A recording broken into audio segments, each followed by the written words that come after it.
আসসালামু আলাইকুম প্রিয় দর্শক, চলে আসলাম আগামীকাল 13ই মে 2026 বুধবারের খুবই গুরুত্বপূর্ণ ঝড় বৃষ্টি, কালবৈশাখী, শিলাবৃষ্টি, নিম্নচাপ, বন্যা এবং এই মুহূর্তে পাওয়া আবহাওয়ার খুবই গুরুত্বপূর্ণ খবর নিয়ে। ভোর সকাল থেকে দেশের বেশিরভাগ এলাকায় আকাশ পরিষ্কার, দেশের উপর তেমন ঝড় বৃষ্টির দেখা নেই। তবে আগামী 72 ঘন্টার মধ্যে আবহাওয়ায় আসতে চলছে বিরাট বড় পরিবর্তন।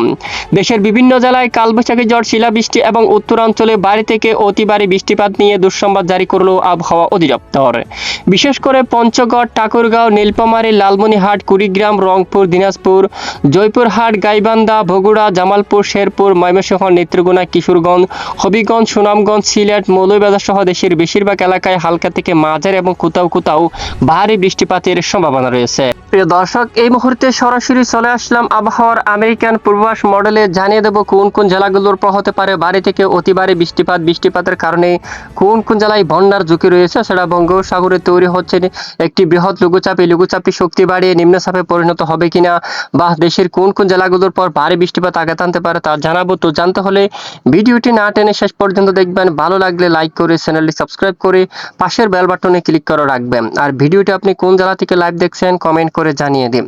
দর্শক বন্ধুরা, এই মুহূর্তে সরাসরি আমরা বৃষ্টিবাহী মডেলে চলে আসলাম। দেখতে পাচ্ছি বিশেষ করে আগামী 13 তারিখ থেকে দেশের উত্তর পশ্চিমাঞ্চল দিয়ে কিন্তু প্রবেশ করতে পারে নতুন বৃষ্টি বলয়। তখন সৈয়দপুরের দিকে, রংপুরের এদিকে, নীলফামারী, লালমনিরহাট এই অঞ্চলে শুরু হতে পারে মাঝারি থেকে ভারী বৃষ্টি। ঠাকুরগাঁও, ভোদা, পঞ্চগড় এই অঞ্চলে, জলপাইগুড়ি, দার্জিলিং এখানে শুরু হতে পারে মাঝারি থেকে ভারী বৃষ্টিপাত। পাশাপাশি ময়মনসিংহ বিভাগের উপর হতে পারে বৃষ্টিপাত। এদিকে দেখুন ময়মনসিংহ, নেত্রকোনা, ফুলপুর, তারপর শেরপুর, জামালপুর এই অঞ্চলে। এদিকে রয়েছে সুনামগঞ্জ, সিলেট, তারপর জৈন্তাপুর, বড়লেখা অঞ্চল, মৌলভীবাজার এই এলাকাগুলোর উপরে কিন্তু বজ্রসহ হালকা থেকে মাঝারি এবং কোথাও কোথাও ভারী বৃষ্টিপাতের সম্ভাবনা রয়েছে। এবং বৃহস্পতিবার 14 তারিখ নাগাদ আবারও উত্তরাঞ্চলে, বিশেষ করে ময়মনসিংহ বিভাগ, তারপর রংপুর ও সিলেট বিভাগের অধিকাংশ এলাকায় শুরু হতে পারে হালকা থেকে মাঝারি ধরনের বৃষ্টিপাত। এছাড়া দেশের মধ্য অঞ্চলে যদি আমরা একটু দেখি, দেশের মধ্য অঞ্চলে আকাশ আংশিক মেঘলা সহ পরিষ্কার থাকবে। ঢাকা সহ কিছু কিছু এলাকায় এখানে বজ্রসহ বৃষ্টিপাত হতে পারে এবং কোথাও কোথাও আঘাত আনতে পারে কালবৈশাখী ঝড়।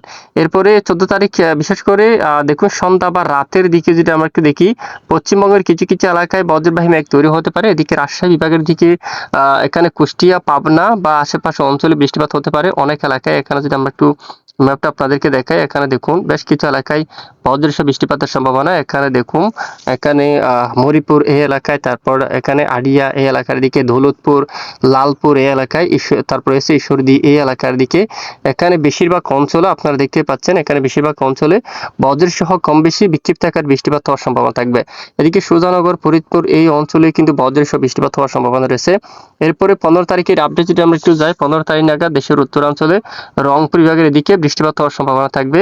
তখন শেরপুর, কুড়িগ্রাম, রংপুর এখানে অধিকাংশ এলাকায় শুরু হতে পারে। তারপর দেখুন এখানে বেশ কিছু অঞ্চল জুড়ে ব্যাপক বজ্রসহ বৃষ্টিপাত হওয়ার সম্ভাবনা থাকবে।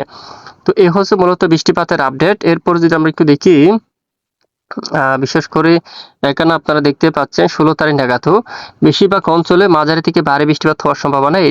এরই মধ্যে রয়েছে চাতকবাজার এই অঞ্চলে, সুনামগঞ্জ, বিশ্বনাথ, সিলেট রয়েছে, জৈন্তাপুর এখানে হতে পারে বজ্রসহ বৃষ্টিপাত। এদিকে রয়েছে কেন্দুয়া সহ আটপাড়া, তারপর এদিকে বারহাট্টা এই এলাকার দিকে, মদন, তারপর এদিকে কলমাকান্দা এই এলাকার দিকে। দেখুন প্রত্যেক গ্রাম অঞ্চলের আপডেট আপনাদেরকে দেখাচ্ছি। উত্তরাঞ্চলের জেলায় এখানে বেশ কিছু অঞ্চলে অতি প্রবল আকারে বিধ্বংসী ভারী বৃষ্টিপাত হওয়ার সম্ভাবনা রয়েছে। আর দেশের দক্ষিণাঞ্চলের তুলনামূলক বৃষ্টির সম্ভাবনা কিন্তু খুবই কম রয়েছে। আপাতত তেমন বৃষ্টিপাতের তেমন সম্ভাবনা নেই।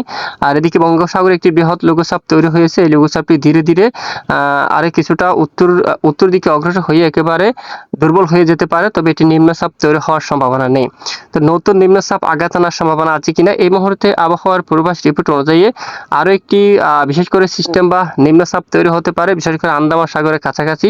তবে সেটি কিন্তু পরিবর্তন আসতে পারে, আমরা নজর রাখবো। পরিবর্তন আসলে অবশ্যই আপনাদেরকে জানাবো, তা আমাদের সঙ্গে থাকবেন। এ হচ্ছে মূলত আজকের সংক্ষিপ্ত আবহাওয়ার রিপোর্ট। এতক্ষণ আমাদের সাথে থাকার জন্য অসংখ্য ধন্যবাদ।